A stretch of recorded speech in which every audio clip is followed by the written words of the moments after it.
نحمده ونصلي على رسوله الكريم اما بعد فاعوذ بالله من الشيطان الرجيم بسم الله الرحمن الرحیم۔ اللہ رب العزت ارشاد فرماتا ہے یا ایھا الذین آمنوا اتقوا اللہ وابتغوا الیہ الوسیلہ وجاہدوا فی سبیلہ لعلکم تفلحون۔ اے ایمان والو، اللہ سے ڈرو اور اس کی طرف وسیلہ ڈھونڈو اور اس کی راہ میں جہاد کرو اس امید پر کہ فلاح پاؤ۔ اس آیت پاک میں ایک خاص لفظ ہے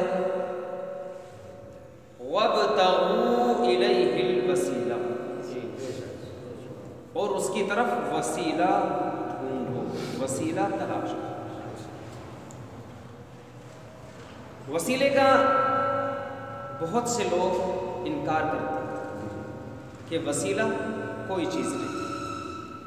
اس پر ہم آج قرآن پاک سے کچھ دلائل اور حدیث پاک سے کچھ دلیلیں پیش کریں گے، اور کل کے بیان میں جو وہ اعتراض کرتے ہیں اور جن حدیث پاک پر بھی اعتراض کرتے ہیں کہ اس حدیث سے وسیلہ ثابت نہیں، کل کو انشاءاللہ ان اعتراض کا جوابات انشاءاللہ دیں گے۔ تو اللہ فرماتا ہے ایمان والو، اللہ سے ڈرو اور اس کی طرف وسیلہ ڈھونڈو۔ مفسر قرآن حکیم الامت حضرت مفتی احمد یار خان نعیمی رحمۃ اللہ علیہ نے اس آیت کریمہ کی تفسیر میں لکھا ہے کہ آدم علیہ السلام سے لے کر حضور صلی اللہ علیہ وسلم تک ہر دین میں ہر امت کا اور حضرات صحابہ کرام سے لے کر آج تک تمام مسلمانوں کا یہی عقیدہ رہا ہے کہ اللہ تعالیٰ تک رسائی حاصل کرنے کے لیے حضرات انبیاء کرام علیہم السلام اور اولیاء اعظام رحمت اللہ علیہم اجمعین بلکہ ان کے تبرکات بھی وسیلہ ہیں۔ سب کا اس پر اتفاق رہا۔ اس ملت اسلامیہ میں ابن تیمیہ وہ پہلا شخص ہے جس نے وسیلے انبیاء و اولیاء کا انکار کیا، ابن تیمیہ، اور کہا کہ وسیلہ صرف اپنے ایمان اور اعمال کا چاہیے، ان کے سوا کسی وسیلے کی ضرورت نہیں۔ یہاں اس آیت کریمہ میں بھی وسیلہ صرف ایمان اور اعمال کا وسیلہ مراد ہے، یہ ابن تیمیہ کا۔ اور ابن تیمیہ کے معتقدین وہابیوں کے اس متعلق دو گروہ ہو گئے۔ کتنے؟ دو گروہ۔ ایک گروہ کہتا ہے کہ زندہ نبیوں ولیوں کا توسل جائز ہے، اگر ولی یا نبی زندہ ہیں تو ان کا وسیلہ لینا جائز ہے، وفات یافتہ کا توسل اور وسیلہ جائز نہیں، یہ ایک گروہ کہتا ہے۔ دوسرا گروہ کہتا ہے کہ توسل عباد، بندوں کا وسیلہ لینا مطلقاً حرام بلکہ شرک ہے، خواہ زندہ بندوں کا توسل ہو یا وفات یافتہ بندوں کا۔ لیکن بطور اختصار وسیلے کے متعلق سے چند باتیں ذہن نشین رکھیں۔ قرآن اور احادیث شریفہ سے چند قسم کے توسل ثابت ہیں، چند قسم۔ پہلا، حضور پاک صلی اللہ تعالی علیہ وسلم کی ولادت پاک سے پہلے حضور صلی اللہ علیہ وسلم کے وسیلے سے جنگوں میں فتح مانگنا، یہ بھی قرآن سے ثابت ہے۔ دلیل ابھی دیکھیں قرآن میں۔ دوسرا، مقبول بندوں کی حیات شریفہ میں ان کا وسیلہ اختیار کرنا۔ تیسری، بزرگوں کی وفات کے بعد ان کا وسیلہ پکڑنا۔ چوتھی، بزرگوں کے تبرکات سے وسیلہ چنانچہ اللہ رب العزت قرآن پاک میں ارشاد فرماتا ہے، کافر کتابیوں کے متعلق ارشاد فرماتا ہے، وَكَانُوا مِن قَبْلُ يَسْتَفْتِحُونَ عَلَى الَّذِينَ كَفَرُوا، سورہ بقرہ آیت نمبر 89۔ یہ لوگ اس محبوب کے توسل سے کفار پر فتح مانگتے تھے۔ یہ لوگ یعنی کہ کفار، کتابی کفار، اس محبوب کے وسیلے سے کفار پر فتح مانگتے تھے۔ اللہ پھر بیان فرماتا ہے، فَلَمَّا جَاءَهُم مَّا عَرَفُوا كَفَرُوا بِهِ، جب وہ جانے پہچانے نبی آ گئے تو یہ انکار کر بیٹھے۔ بات سمجھ رہے؟ دیکھو یہ توسل ہے حضور پاک صلی اللہ تعالی علیہ وسلم کی پیدائش سے پہلے کا، اور قرآن فرماتا ہے کہ خضر علیہ السلام نے موسیٰ علیہ السلام کی مدد سے یتیم بچوں کی گرتی ہوئی دیوار بنائی، اور وجہ یہ بیان کی، وَكَانَ أَبُوهُمَا صَالِحًا، ان بچوں کا باپ نیک تھا، اس لیے ان پر رب کا یہ کرم ہوا کہ ان کی گرتی ہوئی دیوار ان دو مقبولوں کے ذریعے بنوا دی گئی۔ اور حضرت یوسف علیہ السلام نے اپنے بھائیوں سے فرمایا، کیا فرمایا؟ اذهبوا بقميصي هذا فألقوه على وجه أبي يأتي بصيرا، سورہ یوسف آیت نمبر 93۔ میری یہ قمیص لے جاؤ، میری یہ قمیص لے جاؤ اور ابا جان کے چہرے پر ڈال دو، وہ اکھیارے ہو جائیں گے، وہ اکھیارے ہو جائیں گے۔ تو دیکھیے یہاں تبرک یعنی کہ حضرت یوسف علیہ السلام کے کرتے سے برکت اور ان کے اس کے وسیلے سے بصارت اور ان کی بینائی واپس آ، یہ ہے زندہ نبی کے تبرکات کا وسیلہ۔ اور بنی اسرائیل کو حکم ہوا کہ تم تابوت سکینہ کو جہاد میں اپنے ساتھ رکھو، فتح پاؤ گے۔ اور اس تابوت میں کیا تھا؟ اللہ بیان کرتا، فیہ سکینۃ من ربکم وبقیۃ مما ترک آل موسیٰ وآل ہارون تحملہ الملائکہ، سورہ بقرہ آیت نمبر 248۔ اس صندوق میں تمہارے رب کی طرف سے دلوں کا چین اور سکون ہے، اور حضرت موسیٰ اور ہارون علیہ الصلاۃ والتسلیمات کے چھوڑے ہوئے تبرکات ہیں۔ اس میں وفات یافتہ بزرگوں کے تبرکات سے وسیلہ پکڑنے کا حکم ہے۔ پھر اللہ ارشاد فرماتا ہے، وَمَا كَانَ اللَّهُ لِيُعَذِّبَهُمْ وَأَنْتَ فِيهِمْ، سورہ انفال آیت نمبر 33۔ اے محبوب، ان میں آپ کے ہوتے ہوئے ہم ان پر عذاب نہیں بھیجیں گے، آپ کے ہوتے ہوئے۔ اور فرماتا اللہ رب العزت دوسری سورت، لو تزيلوا لعذبنا الذين كفروا منهم عذابا أليما، سورہ فتح آیت نمبر 25۔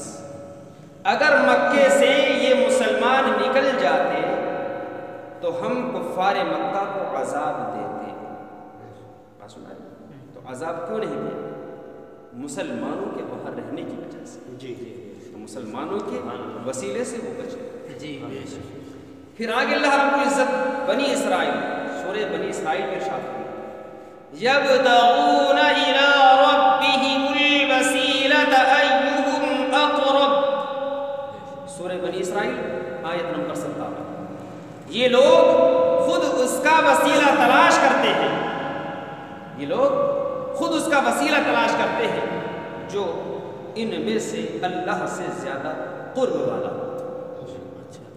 تو اس قسم کی بہت سی آیات وسیلہ ہیں، بہت سی آیات ہیں۔ اور حدیث پاک میں حضرت کبشا نے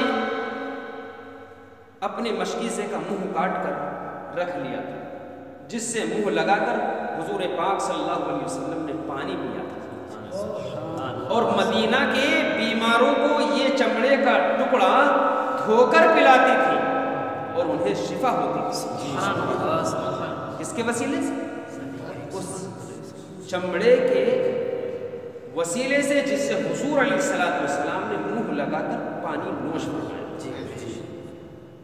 اور حضرت امیر معاویہ رضی اللہ تعالیٰ عنہ نے اپنی وفات کے وقت کاتب وحی وصیت کی تھی کہ میرے پاس حضور پاک صلی اللہ تعالیٰ علیہ وسلم کے بال اور ناخن شریف ہیں، وہ میرے کفن میں میری آنکھوں اور منہ پر رکھ دیجیے تاکہ قبر کی مشکل آسان ہو۔ اور ام المومنین حضرت عائشہ صدیقہ رضی اللہ تعالیٰ سے لوگوں نے بارش نہ ہونے کی شکایت کی، تو آپ نے فرمایا کہ میرے حجرے کی چھت کھول دو، جس میں حضور پاک صلی اللہ علیہ وسلم کی قبر انور چلی، چھت کھولنا تھی کہ خوب بارش ہو، خوب بارش ہو۔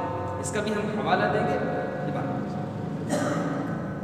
تو اس قسم کی صدہا احادیث پاک جو وسیلے کو ثابت ہے کہ حضور پاک صلی اللہ علیہ وسلم کے نام کے تبرکات سے توسل ثابت ہے، اور قیامت میں وسیلے کی تلاش پہلے ہوگی، وہاں کا کاروبار حساب کتاب بعد میں شروع ہوگا۔ اللہ تعالی غنی ہے، ہم فقیر اور محتاج۔ جب رب تبارک و تعالی غنی ہو کر بغیر وسیلہ ہم کو کوئی دنیاوی اور دینی نعمت نہیں دیتا، تو ہم محتاج ہو کر وسیلے سے بے نیاز کیسے ہو سکتے ہیں؟ اس نے ہمیں ہستی دی تو ماں باپ کے ذریعے، علم دیا تو استاذ کے ذریعے، مال دیا تو مالداروں کے ذریعے، شفا دی تو حکیم کے وسیلے سے، موت دی تو ملک الموت کے وسیلے سے، ہمیں ایمان، قرآن، رحمت رحمان ملی تو حضور پاک صلی اللہ علیہ وسلم کے وسیلے سے، اور بزرگوں کا وسیلہ وہ نعمت ہے جس کا فیض جانوروں بلکہ زمین و آسمان کو حاصل ہو۔ اصحاب کہف کا کتا ان بزرگوں کے وسیلے سے عظمت والا ہوا۔ مکہ مکرمہ مدینہ منورہ کی سرزمین حضور پاک صلی اللہ علیہ وسلم کے وسیلے سے عظمت والی ہوئی، حتیٰ کہ رب قدیر نے شہر مکہ کی قسم یاد فرمائی، اس لیے کہ وہاں حضور پاک صلی اللہ علیہ وسلم جلوہ کرتے ہیں۔ اللہ نے ارشاد فرمایا لا اقسم بهذا البلد وانت حل بهذا البلد۔ قسم ہے۔ تو بہرحال بزرگوں کا وسیلہ یہ ایسا اہم مسئلہ ہے جس پر عقل و نقل، قرآن و احادیث شاہد ہیں، اور مخالفین کے پاس ایک آیت یا ایک حدیث ایسی نہیں جس کا ترجمہ ہو کہ بزرگوں کا وسیلہ نہ ہو۔ صرف عقل کی جن سے وہ آیات اور احادیث کا انکار ہے۔ اور اس آیت کے تحت تفسیر ساوی شریف میں ہے کہ وہ لوگ گمراہ اور بد نصیب ہیں جو مسلمانوں کو اولیاء اللہ کی زیارت کی وجہ سے کافر و مشرک کہتے ہیں، اور زیارت اولیاء کو عبادت غیر اللہ قرار دیتے ہیں۔ یہ مردود ہے، یہ زیارت اولیاء اللہ ابتغاء وسیلہ۔ تو اللہ نے ارشاد فرمایا وَابْتَغُوا إِلَيْهِ الْوَسِيلَةَ، اور اس کی طرف وسیلہ ڈھونڈو۔ تو آیت میں وسیلہ کا معنی یہ ہے کہ جس کے ذریعے اللہ تعالیٰ کا قرب حاصل، اللہ کا قرب حاصل، یعنی اللہ تعالیٰ کی عبادت چاہے فرض ہو یا نفلی، ان کی ادائیگی کے ذریعے اللہ تعالیٰ کا قرب حاصل۔ اگر تقوی سے مراد فرائض و واجبات کی ادائیگی اور حرام چیزوں کو چھوڑ دینا مراد لیا جائے، اور وسیلہ تلاش کرنے سے مطلقاً ہر وہ چیز جو اللہ تعالیٰ کے قرب کے حصول کا ذریعہ مراد لی جائے تو بھی درست ہے۔ اللہ تعالیٰ کے انبیاء علیہم الصلاۃ والتسلیم اور اولیاء رحمت اللہ علیہم اجمعین سے محبت، صدقات کی ادائیگی، اللہ تعالیٰ کے محبوب بندوں کی زیارت، دعا کی کثرت اور بکثرت ذکر اللہ میں مشغول رہنا وغیرہ بھی اسی عموم میں شامل ہے۔ اب معنی یہ ہوا کہ ہر چیز جو اللہ تعالیٰ کی بارگاہ کے قریب کر دے اسے لازم پکڑ لو، اور جو بارگاہ الہی سے دور کر دے اسے چھوڑ دو۔ تو معلوم ہوا کہ نیک بندوں کو وسیلہ بنانا جائز ہے۔ رب تعالیٰ کی بارگاہ میں اس کے بندوں کو وسیلہ بنانا اور ان کے وسیلے سے دعا کرنا، ان کے توسل سے بارگاہ رب قدیر میں اپنی حاجات کی تکمیل کے لیے التجائے کرنا نہ صرف جائز بلکہ صحابہ اکرام رضوان اللہ تعالی علیہم اجمعین کا طریقہ رہا۔ اور اس کے متعلق سے ہم تاکہ بحث لمبی نہ ہو جائے صرف 3 روایات ذکر فرماتے ہیں۔ جی صحیح بخاری میں حضرت انس رضی اللہ تعالیٰ عنہ سے روایت ہے کہ جب لوگ قحط میں مبتلا ہو جاتے تو حضرت عمر بن خطاب اور حضرت عباس بن عبد المطلب کے پاس حاضر ہوتے اور ان کے وسیلے سے بارش کی دعا کرتے اور عرض کرتے۔ بخاری شریف کے اللہم انا کننا نتوسل الیک بنبینا فاسقنا نتوسل الیک بعم نبینا فاسقنا۔ اے اللہ، ہم تیری بارگاہ میں اپنے نبی صلی اللہ علیہ وسلم کا وسیلہ پکڑا کرتے تھے تو تو بارش برسا دیتا تھا، اور اب ہم تیری بارگاہ میں اپنے نبی صلی اللہ علیہ وسلم کے چچا جان کو وسیلہ بناتے ہیں کہ ہم پر بارش برسا تو لوگ سیراب کیے جاتے تھے، لوگ سیراب کیے جاتے تھے، کس سے؟ وسیلے سے۔ حضرت عباس رضی اللہ تعالیٰ عنہ کے وسیلے سے دعا کی، اللہ نے بارش کو برسا دیا۔ دوسری روایت جو ہے وہ سنن دارمی کی، حضرت اوس بن عبداللہ رضی اللہ تعالیٰ عنہ فرماتے ہیں کہ مدینہ منورہ کے لوگ سخت قحط میں مبتلا ہوئے تو انہوں نے حضرت عائشہ صدیقہ رضی اللہ تعالیٰ عنہا سے اس کی شکایت کی، جیسے کہ ابھی بیان کیا۔ آپ نے فرمایا کہ رسول پاک صلی اللہ علیہ وسلم کی قبر انور کی طرف غور کرو،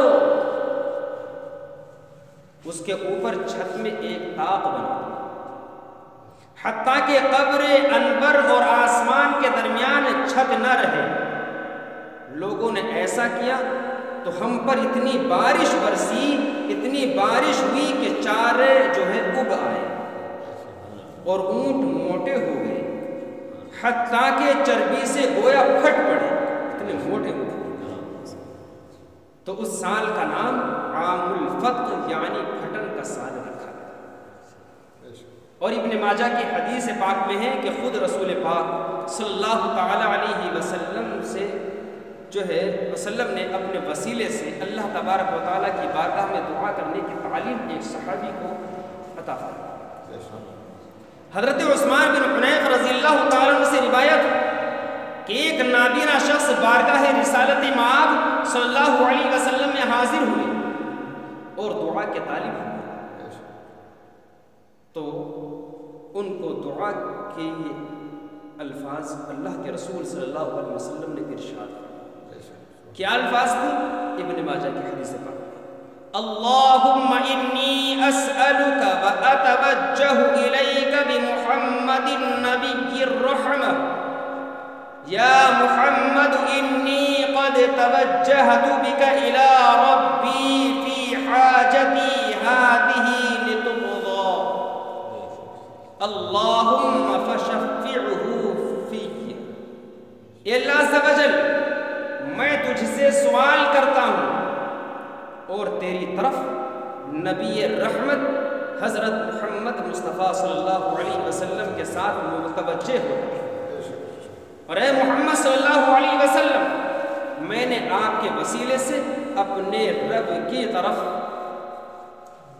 اس حاجت میں توجہ کی تاکہ میری حاجت پوری کر دی جائے. اے اللہ میرے لیے حضور صلی اللہ علیہ وسلم کی شفاعت قبول فرما. تو ان احادیث سے وسیلہ